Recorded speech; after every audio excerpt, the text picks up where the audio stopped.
Shivered, this time in revulsion. Cutter Montgomery rocked back on his heels and deliberated for less than a minute. "We need to preserve the scene," he acknowledged.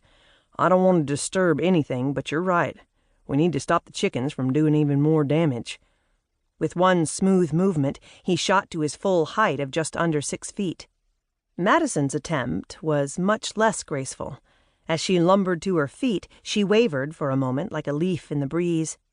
Squaring her shoulders and digging in her heels, she took on a battle stance as she made a brave offer. "I'll help."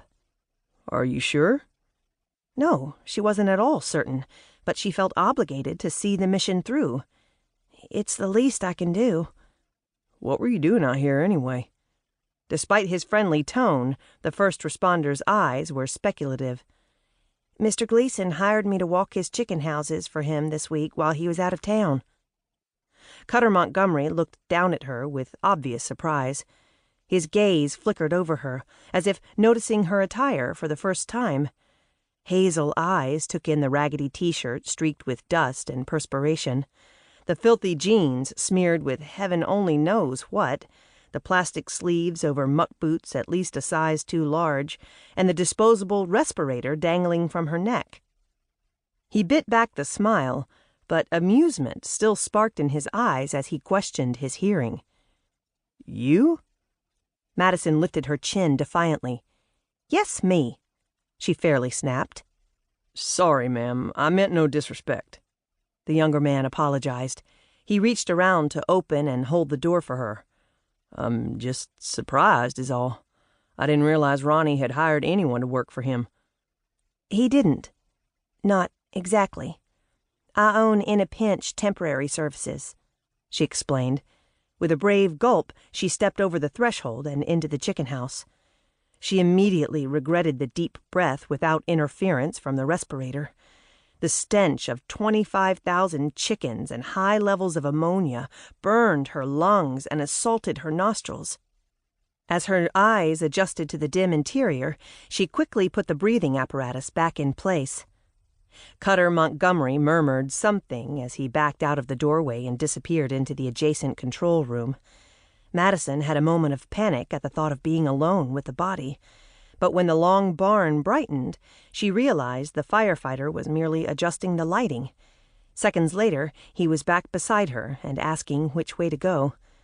Madison motioned to the fan end of the 500-foot building. When he waited for her to take the lead, she reluctantly pushed forward, wading through the dense maze of white birds. Less than 1 week ago, she joined Ronny Gleason on rounds through the houses where he grew commercial broilers for Barber Foods. Although the houses were fully automated and ran by a computer program, some things still needed personal inspections. He taught her how to walk the houses, which entailed looking for trouble spots and picking up dead or inferior chickens. Water lines needed adjusting every few days as the chickens grew, and feed lines had to be free and flowing. The list of potential problems was overwhelming.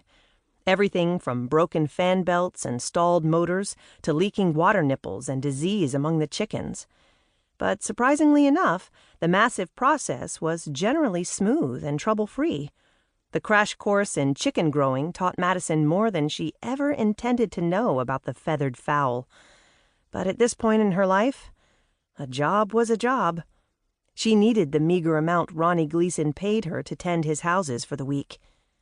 To her chagrin, a sudden thought crossed Madison's mind. Who will pay me now? Do I even still have the job?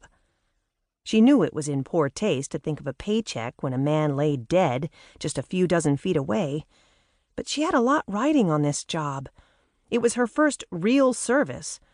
Walking Glitter Thompson's dogs while she was out of town, carrying Leroy Huddleston back and forth to physical therapy in Bryan, and running small errands for some of her grandmother's friends were such meager jobs they hardly qualified. Unless, of course, she was putting together a resume. In that case, her agency had experience in transportation needs, personal shopper assistance, and pet care. Even though the odd jobs brought in a small amount of income, they were more like kid work than actual temporary services. She hadn't been blind to the